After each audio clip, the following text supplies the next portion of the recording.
Crist sense braços. Veus aquí un llibret pensat per convidar-te a fer pregària. Però una pregària molt especial, una pregària davant del Sant Crist. Una pregària contemplativa, una pregària d'escolta. Perquè davant del Sant Crist només es pot fixar els ulls en ell i escoltar. I aquest llibre t'hi convida.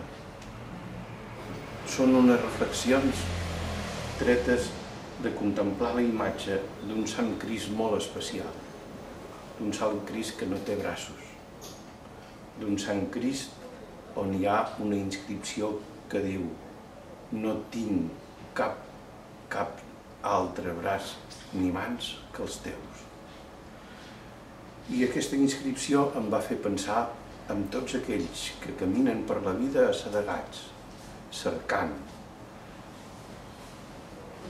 mirant de pouar en algun lloc o altre aigua viva.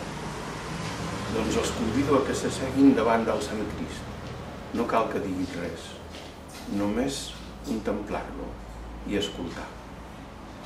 I amb un evangeli al costat, perquè llegir l'evangeli és beure l'aigua més fresca i més viva que hom pot trobar en aquesta vida.